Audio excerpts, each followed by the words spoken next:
Hi friends, मैं अनुराग सिंह स्वागत करता हूं आप सबों का अपने यूट्यूब चैनल पे। दोस्तों, आज की वीडियो में हम आपके साथ डिस्कस करने वाले principle of anti microbial therapy के ऊपर, यानी कि selection of anti microbial agent. हम एंटी माइक्रोबियल एजेंट का सिलेक्शन कैसे करें, किस बेस पे करें। हम सभी जानते हैं कि कोई सा भी इन्फेक्शन हो, वो उसके ट्रीटमेंट के लिए बहुत सारे एंटीबायोटिक है, उसके अलग अलग क्लासेज हैं और सबके अलग अलग यूज है, साइड इफेक्ट है, मोड ऑफ एक्शन सबका अलग अलग है। तो हम किस बेस पे उसका सिलेक्शन करें, इन चीज़ों को मैं आपके साथ डिस्कस करने वाला हूँ। तो चलिए स्टार्ट करते हैं। उससे पहले अगर अभी तक आपने हमारा चैनल को सब्सक्राइब नहीं किया है तो प्लीज़ इसे सब्सक्राइब कर ले, ताकि ड्रग से रिलेटेड, मेडिसिन से रिलेटेड वीडियो आप तक पहुँच सके। किसी भी एंटीबायोटिक के, एंटी माइक्रोबियल एजेंट के सिलेक्शन के लिए हमें कुछ चीज़ें जाननी चाहिए, जो कि अगर फर्स्ट, जिसमें अगर पहली बात है तो वो है द ऑर्गेनिज्म आइडेंटिटी। हमें ऑर्गेनिज्म की आइडेंटिटी जाननी होगी कि जो इन्फेक्शन हुआ है वो किस स्पीसीज के बैक्टीरिया वायरस की वजह से हुआ है, कि या फिर कहीं वो फंगी की वजह से तो नहीं हुआ। पहले हमें उसका आइडेंटिटी करना है, पहले जान लेना है कि वो ऑर्गेनिज्म है क्या।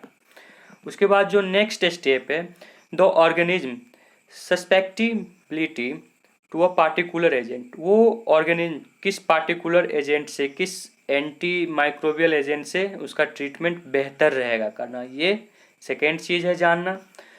नेक्स्ट है द साइट ऑफ इन्फेक्शन। किस जगह पे, किस बॉडी के पार्ट में वो इन्फेक्शन है, कहीं वो किसी पार्टिकुलर पार्ट में है या फिर होल बॉडी में है, ये चीज़ हमें जानना चाहिए, जो कि थर्ड स्टेप है। नेक्स्ट है पेशेंट फैक्टर, पेशेंट से रिलेटेड फैक्टर।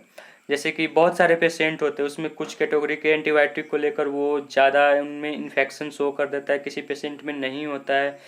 अगर बात करें किसी पेशेंट का, तो अगर उसके बॉडी से रिलेटेड फैक्टर होना चाहिए, इसके अंदर आते हैं। जैसे कि वो ड्रग्स को कितना डाइजेस्ट करते हैं, कितना एक्सक्रेट करते हैं, ये सारे चीज़ें उस उनके लीवर में कोई फंक्शन तो नहीं, क्योंकि हमारा ड्रग्स का मेन मेटाबॉलिज्म, जो हमारा ड्रग्स का मेन मेटाबॉलिज्म वो लीवर में होता है। तो ये सारे फैक्टर्स आते हैं। कोई पेशेंट होता है जो हाईली सेंसिटिविटी होते हैं किसी क्लास के एंटीबायोटिक को लेकर, किसी खास क्लास के एंटीबायोटिक को लेकर। तो ये सारी चीज़ें हमें पेशेंट फैक्टर के अंदर आती है और ये चीज़ें जानना काफ़ी ज़रूरी है।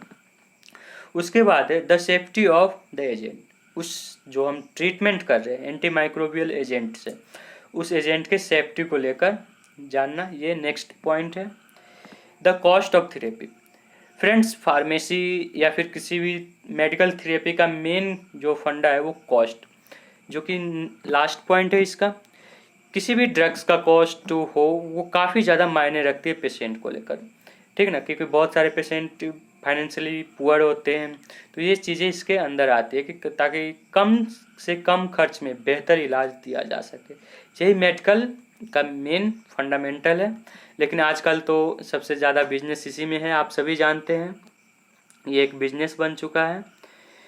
अगर हम बात करें, some patient require empiric therapy, ठीक ना, prior to bacterial identification and susceptibility testing.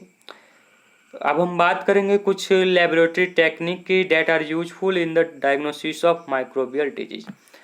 अब हम ऐसे कुछ टेक्निक के ऊपर आप डिस्कस करेंगे जो कि माइक्रोबियल ट्रीटमेंट के लिए को आइडेंटिफाई करता है, उसके बाद उसका ट्रीटमेंट होता है। जिसमें पहला है डायरेक्ट माइक्रोस्कोपिक विजुअलाइजेशन।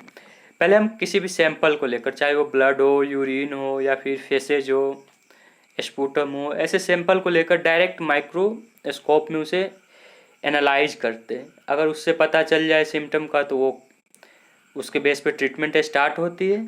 अगर नहीं चला तो फिर जैसे नेक्स्ट स्टेप है कल्टीवेशन एंड आइडेंटिफिकेशन। हम इस मेथड में कल्चर मीडिया में उस बैक्टीरिया को ग्रो करते हैं और उसके बाद उसे आइडेंटिफाई करते हैं डिफरेंट एनालाइजिंग प्रोसेस से। ये नेक्स्ट स्टेप है। थर्ड है डिटेक्शन ऑफ माइक्रोबियल एजेंट।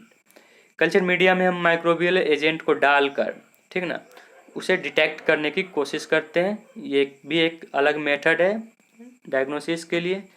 और जो नेक्स्ट है वो है डिटेक्शन ऑफ माइक्रोबियल डीएनए और आरएनए। चूँकि फ्रेंड्स, जो भी एंटी माइक्रोबियल थेरेपी है, एंटीबायोटिक है, वो दो ही टाइप का होता है, एक बैक्टीरियोस्टैटिक और एक बैक्टीरियोसाइडल। बैक्टीरियोस्टैटिक होते हैं वो क्या करते हैं, बैक्टीरिया को किल कर देते हैं, जबकि बैक्टीरियो जो स्टैटिक है वो बैक्टीरिया के ग्रोथ को इनहिबिट करते हैं, और बैक्टीरियोसाइडल जो है वो उसे डेथ कर देता है, बैक्टीरिया को किल कर देता है। तो जो भी साइडल है या फिर बैक्टीरियोस्टैटिक है, ये दोनों काम करते हैं डीएनए आरएनए के स्ट्रक्चर अगर हमें बैक्टीरिया का पता चल जाए तो उससे ट्रीटमेंट में काफ़ी ज़्यादा फ़ायदा मिलती है।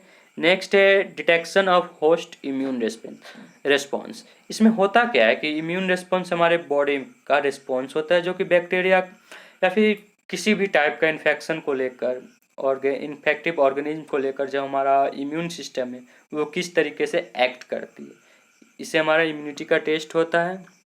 तो आज की वीडियो में इतना ही। उम्मीद करता हूँ कि आपको ये वीडियो अच्छी लगी हो। Thanks for watching my video. Thank you.